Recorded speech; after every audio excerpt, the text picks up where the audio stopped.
επεισόδιο αφορά την όραση. Είναι εύκολο να υποθέσει κανείς ότι για να δημιουργήσει κανείς οποιαδήποτε μορφή τέχνης πρέπει να έχει τέλεια όραση ώστε να μπορεί, λέω τώρα, να ζωγραφίζει πλούσια τοπία. Ωστόσο, αρκετοί από τους διάσημους καλλιτέχνες που άφησαν το στίγμα τους στην ιστορία της τέχνης είχαν προβλήματα όρασης, που τους εμπόδιζαν να δουν καθαρά. Αλλά από το να τους κρατούν πίσω οι οπτικές τους προκλήσεις, μπορεί και να βοηθήσαν στη δημιουργία τους. Λοιπόν, πάρτε μια βαθιά ανάσα, χαλαρώστε και ας μιλήσουμε για προβλήματα όρασης και να εξετάσουμε με δύο ειδικούς οφθαλμίατρους που τη κάνουν ένα γελίο χωρεσμού πώς θα προσέγγιζαν αυτούς τους καλλιτέχνες αν ήταν ασθενείς τους σήμερα. Ας αρχίσουμε με νούμερα. Στο δυτικό κόσμο η κορυφή αιτία τύφλωσης τότε και τώρα είναι ο διαβήτης και ακολουθεί εκφυλισμός της οχράς κοιλίδας, ρετινόπαθη, μια πάθηση της οχράς κοιλίδας που προκαλεί προοδευτική απώλεια της κεντρικής κορώσιας. Macular degeneration. Okay. Λίστα καλλιτεχνών. Ο Πολ Σεζάν, γεννημένος το 1906, έζησε μέχρι τα 67. Έπασχε από διαβήτη, αμφιβληστροειδοπάθεια, ρετινοπάθεια, με αποτέλεσμα να έχει μια μπλε πράσινη τύφλωση. Λένε ότι αυτή η τύφλωση επιδεινώθηκε και από δηλητηρίαση από τις τοξικές λαδοπογιές που χρησιμοποιούσε με τα χέρια του που είχαν βάσει το μόλιβδο. Ο Σεζάν είχε και μεγάλο βαθμό βιοπίας, αλλά αρνιόταν να φορέσει αυτό που αποκολούσε χυδαία κοινωνικά παράδεκτα γυαλιά. Στο μεταγενέστερο στάδιο του, μελετητές μιλούν για την επίδραση της απώλειας της όρασής του σε ηλικία 51 ετών, λόγω διαβητικής αμφιβληστροειδοπάθειας, λόγω της χαλάρωσης των πινελιών του. Στη ζωή του ζωγράφησε πάνω από 900 πίνακες, αντιπροσωπεύοντας τη μετάβασή του από τον ρεαλισμό στον ιμπρεσιονισμό, του φοβισμού και στη συνέχεια του κυβισμού. Και είχε τεράστια επίδραση στο αφηρημένο εξπρεσιονισμό. Αλλά πρέπει να αναρωτηθεί κανείς εδώ εάν αυτό δεν ήταν φυσική εξέλιξη του στυλ του ή όχι ενδεχομένως λόγω των προκλήσεων του οράματος του. Ας δούμε όμως τι θεραπεία θα είχε σήμερα. Τι εντάξει, σε αυτήν την περίπτωση θα εξηγήσουμε το ασθενή ότι η πρόληψη είναι πιο σημαντικό. Θα πρέπει να ρυθμιστεί το ζάχαρο του, θα πρέπει να πάρει αγωγή για να ρυθμιστεί ο διαβήτης, θα ρυθμίσει και όλους τους υπόλοιπους παράγοντες κινδύνου και μετά θα κάνουμε μια πλήρης οφθαλμολογική εξέταση. Ναι, πρώτα πάρουμε μια διάσταση. Εδώ ακουμπούμε το πηγούνι.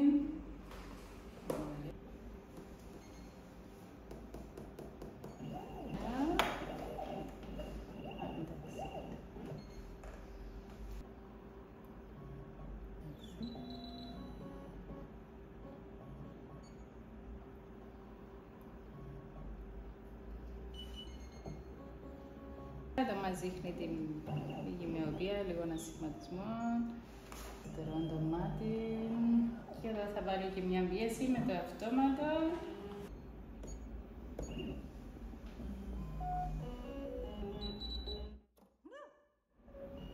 Ωραία, ναι, πάντα ξυπάζονται με αυτή την εξέταση, να τελειώσαμε και τώρα θα δούμε την όραση.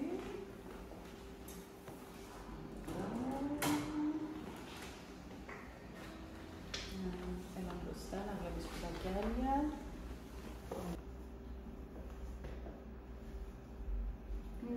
Πάμε έναν πιο κάτω, εδώ. 9, 4, 5, 2, αυτά δεν θα με κάτω. Πάμε εδώ. 6 αρχίζουν να ζωφαίνουν, 6, 8 μπορεί να είναι 3, μπορεί να είναι 2, 3, 4, το 9. Σχεδόν, ναι. Το δεξί το μάτι ήταν 100%, το αριστερό 90%. Συνεχίζουμε με την εξέταση τώρα. Πάμε παρακάτω. Τώρα κάνουμε έναν OCT που μας δείχνει το βυθό του ματιού, να δούμε αν έχουμε διαβητικές αλλοιώσεις, αν επηρεάστηκε η μικρακυλίδα, πώς πάει το πίσω μέρος του ματιού. Ομορραγίες, οτιδήποτε αλλαγές. Βάλει μια φωτογραφία του βυθού, κάνει και μια εξωνική. Υπάρχουν και οι ενδογελονιδικές ενέσεις μέσα στο μάτι.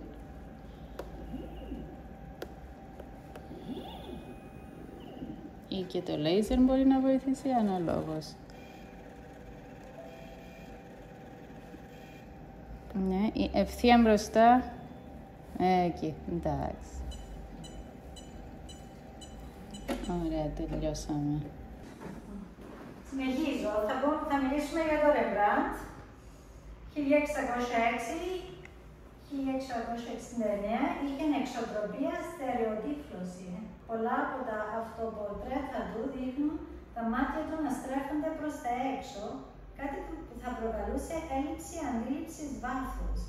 Με τη σειρά του αυτή η έλλειψη αντίληψης βάθους συνέλαβε στη μονοφθάλμη όραση, που σημαίνει ότι κάθε μάτι βλέπει διαφορετικά και ότι είδε τον κόσμο σε δυσδιάστατο, 2D. Καθώς η τρισδιάστατη αντίληψη βάθους χρειάζεται και τα δύο μάτια για να ευθυγραμμιστούν. Αυτό θεωρήθηκε συχνά ως πλεονέκτημα για τον καλλιτέχνη, καθώς σήμαινε ότι μπορούσε εύκολα να παρατηρήσει λεπτομέρειες στο θέμα του, που οι συνομήλικοι του με διόφθαλμη όραση μπορεί να μην πιάσουν. Οι μελετές απέδωσαν στα μεταγενέστερα έργα του με σιωπηλά χρώματα και χαλαρωτικές πινελιές στην AMD και τον καταράκτη. Ας δούμε όμως τι θεραπεία θα είχε σήμερα. Σίγουρα ο στραβισμός θα ήταν κάτι που έπρεπε να το δούμε σαν μωρόν. Ναι. Θα έπρεπε να χειρουργηθεί πολύ νωρίς αυτόν για να βλέπει δυσδιάστατα, ώστε αργήσαμε. Ναι, και αν είχε και καταράκτη μετά. Αυτό χειρουργείται πιο εύκολα. Η εκφύλιση της οχράς κοιλίδας, αν είναι εξελίξης μορφής, ακόμα δεν έχουμε πολλές εξελίξεις. Ώστε έβλεπε μόνο διάστατα, δεν έβλεπε καλά με τον καταράκτη και αν είχε και macular degeneration, μπορεί να έβλεπε και πάλι στραβά με μεταμορφωσίες. Ας δούμε τον Edvard Munch. Χτύπησε το αριστερό του μάτι σε έναν αγώνα το 1904 που οδήγησε σε αιμορραγία στο γυαλοειδές. Στη συνέχεια αυτό επηρέασε το δεξί του μάτι. Οι μελετές πίστευαν ότι μπορεί να έχει απόφραξη της κεντρικής φλέβας του αμφιβληστροειδούς. Και τα δύο μάτια είχαν μια θολή όραση και περίγραψε ότι έβλεπε ένα μεγάλο κεφάλι μαύρου πουλιού στο δεξί μάτι. Παρακολουθούσε και κατάγραφε σε όλη τη ζωή τις αλλαγές όρασής του μέσω της τέχνης του. Και η απόφραξη της φλέβας τώρα θα μπορεί να βάλει ενέσεις ή δεν ξέρω. Ναι. Και μάλλον μπορεί να είχε μέσα στο... Ναι, θα έβλεπε σχήματα που ταράσσουν. Ναι, και τούτο μπορεί να χειρουργηθεί πλέον. Εμείς στη Γερμανία λέμε να μην τα βλέπετε, να τα αγνοείτε. Ναι, θα μάθει ο εγκέφαλος να τα αγνοεί σιγά σιγά, όπως τα φλούτ. Το πρώτο λάθος που έκανε είναι να τα περιγράφει, να τα ζωγραφίζει αντί να τα αγνοήσει για να φύγουν από μόνα τους. Ναι, εκτός αν ήταν μέρος της δουλειάς. Συνεχίζουμε το δικό μας, τον El Greco. Είχε μεγάλο βαθμό αστιγματισμό, που λέει ότι προκαλεί παραμόρφωση του φωτός που εισέρχεται στο μάτι, μονόδρομη επιμήγυνση αντικειμένων. Ασtigmatismός είχαν και Holbein, Botticelli, Titian, Modigliani, Sargent. Όλοι έχουμε ένα ασtigmatisμό. Όλοι. Αλλά μάλλον είχα λίγο παραπάνω.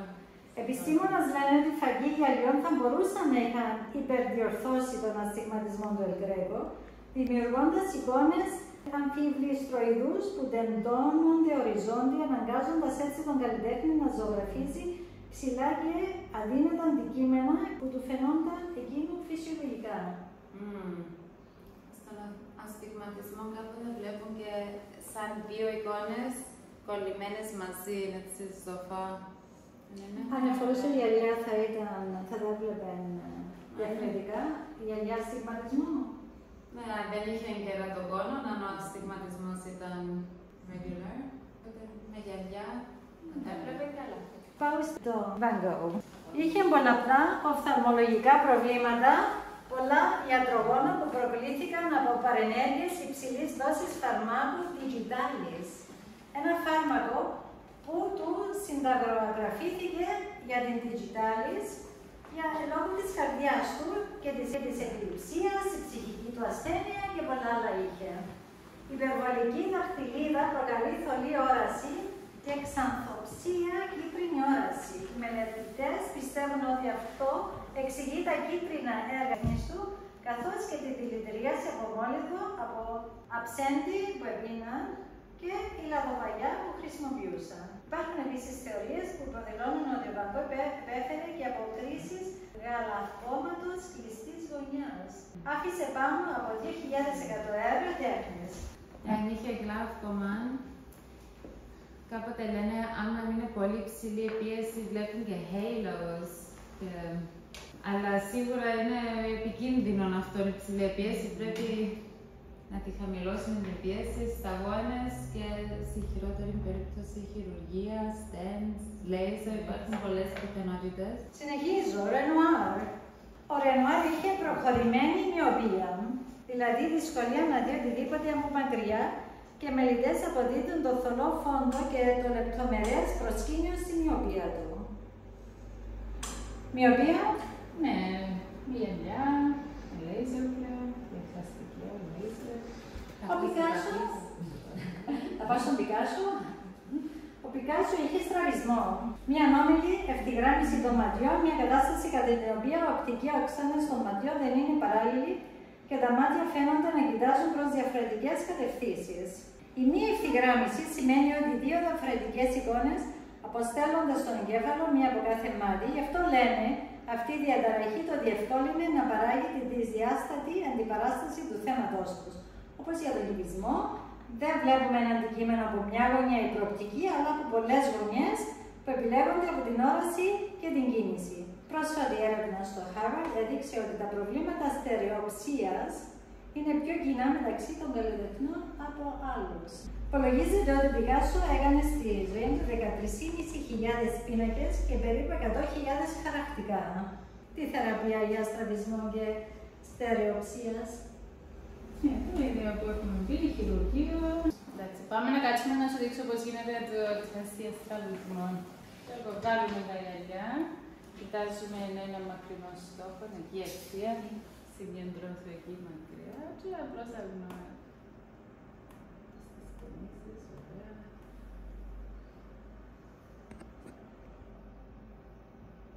Βλέπω αν κινείται κανένα μάτι παράξενο. Εδώ μπορούμε να δούμε αν είναι έτσι, η αντανάκλαση είναι στη μέση. Ακολουθούμε και λίγο το φως. Ωραία και έτσι. Πολλά ωραία. Συνεχίζω με τον Πισαρό.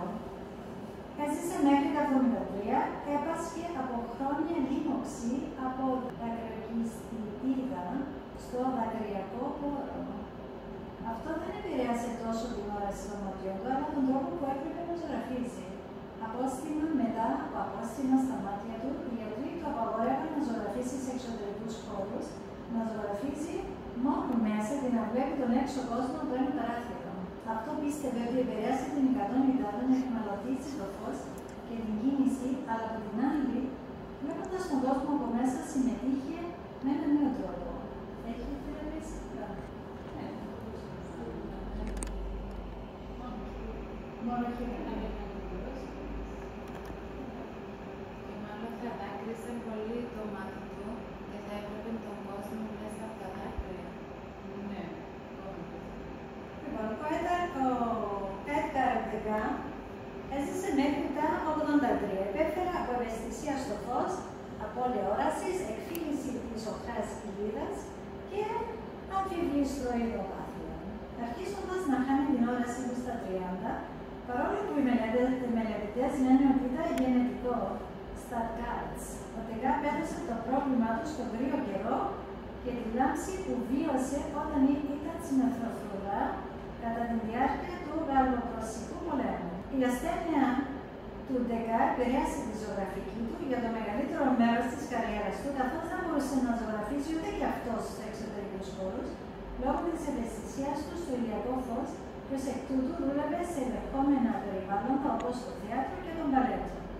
Οι μελετητές υποστηρίζουν ότι καθώς η όραση του Ντεγκά χειροτέρευε, άρχισε να επικεντρώνεται περισσότερο στις ευθέριες σωματικές κινήσεις και λιγότερο στις ιδιαιτερότητες των εκφράσεων του προσώπου. Υπέθεσαν επίσης ότι ασχολήθηκε με την γλυπτική και το παστέλ λόγω του προβλήματος του με την όραση. Για παράδειγμα, η οπτική του οξύτητα ξεκίνησε στα 20-40 ή στα 20-50, αλλά στην ηλικία των 50 έφτασε στα 20-200 και το δεξί μάτι μόνιμα κατεστρεμμένο από τα 40 του. Στα 50 του δεν μπορούσε πλέον να διαβάζει καθόλου έντυπα. Τι θα κάνουμε σήμερα? Δυστυχώς, τα Στάργας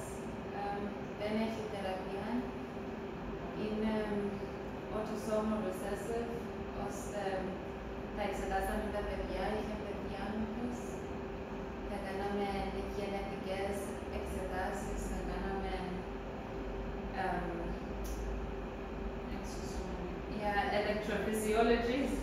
Σκέφτομαι γερμανικά, ναι. Να δούμε σίγουρα τη διάγνωση του Stargardt. Και δυστυχώς δεν έχει, είναι προς την ίδια. Υπάρχουν κάποιες βιταμίνες που δεν πρέπει να τρώνε, αλλά δυστυχώς η όραση κάνετε και κεντρικά. Ναι, έχει διάφορα. Κάθε συνήθεια. Ναι. Κλοντ Μονέ έζησε μέχρι το 86, διαγνώστηκε με ξανθοπία και καταράκτη που εμφανιστήκαν το 1912 και χειρουργήθηκε το 1923, όπου οι μελετητές πιστεύουν ότι η χρωματική του παλέτα άρχισε να αλλάζει μαζί με αφηρημένες πινεγιές. Όταν ο Μονέ συνειδητοποιούσε ότι η όραση του χειροτέρευε, έγραψε σε ένα παριζιάνο οφθαλμίατρο: «Δεν αντιλαμβάνομαι πια τα χρώματα με την ίδια ένταση. Δεν ζωγράφιζα πια το φως με την ίδια ακρίβεια. Τα κόκκινα μου φαίνονται λασπωμένα, τα ροζ άπιαστα και η ενδιάμεση και οι χαμηλότεροι τόνοι μας ξέφυγαν». Ο Μονέ αργότερα υποβλήθηκε σε χειρουργική επέμβαση καταράκτη, η οποία αποκατέστησε την ικανότητά του να βλέπει πιο καθαρά. Στην πραγματικότητα, ξαναζωγράφισε μέρα από τους πίνακες των νουφάρων για να τους δώσει περισσότερη ζωντάνια. Ωραία. Και τώρα θα κάνουμε ένα οπτικό πεδίο. Θα βάλουμε τα γυαλιά, ναι. Θα κλείσουμε ένα μάτι.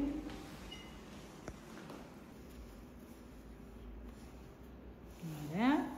Πιάνουμε το μοχλό με το κουμπί.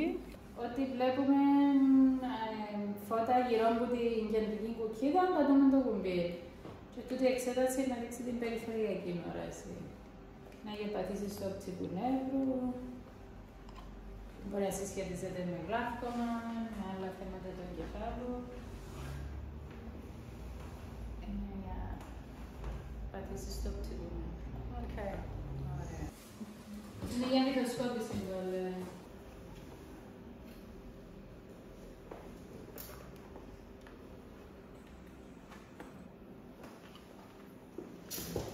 Μες στο φώσετ.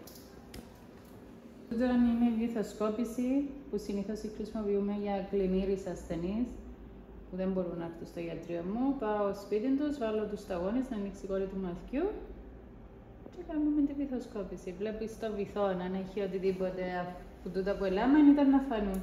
Αν έχει αιμορραγίες, που διαβητική είναι αμφιβληστριοπάθεια, αν έχει θρόμβωση κεντρικής φλέβας.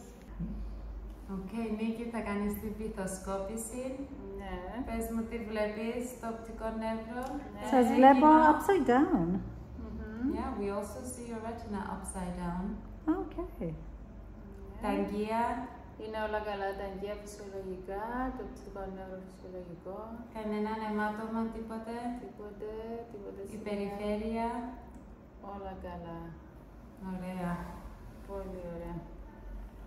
Λοιπόν, Νίκη, να κάνεις και το slit lamp examination. Ωραία. Αρχίσουμε πάντα από έξω. Βλέπουμε τα βλέφαρα πρώτα και μετά πάμε σιγά σιγά προς τα μέσα.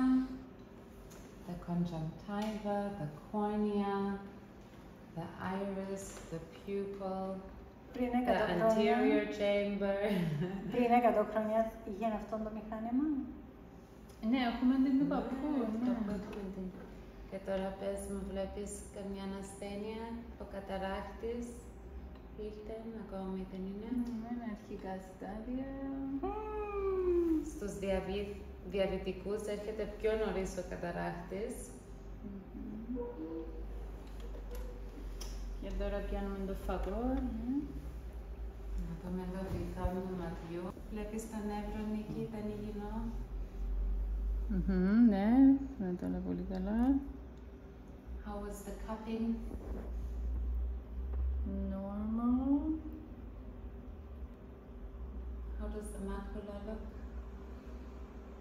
Macula looks good. The vessels look good.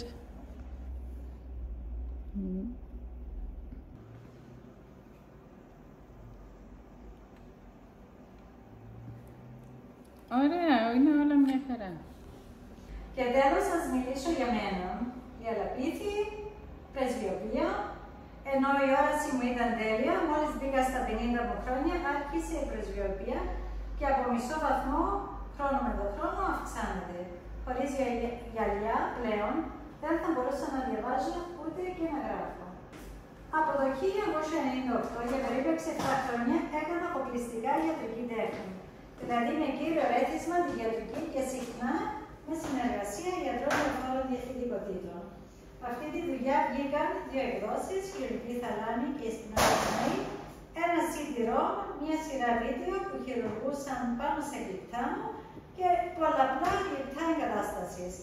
Το τελευταίο έργο πουλήθηκε στην Κυπριακή Κρατική Συλλογή, ένα ιατρικό μεταλλικό αποκαταστημένο κρεβάτι μωρού με κυκλειδώματα, εργαστηριακούς σφιχτήρες, αντλίες, σκούνια, ήταν 87 και 70 και 177 το 2002. Μου ήταν φυσικό και ίσως αποθυμένο να κάνω ιατρική τέχνη, μιας και προέρχομαι από 3 γενναίες γιατρών και ναι, μου πέρασε από το μυαλό να σπούδαζα ιατρική τέχνη όταν μικρή.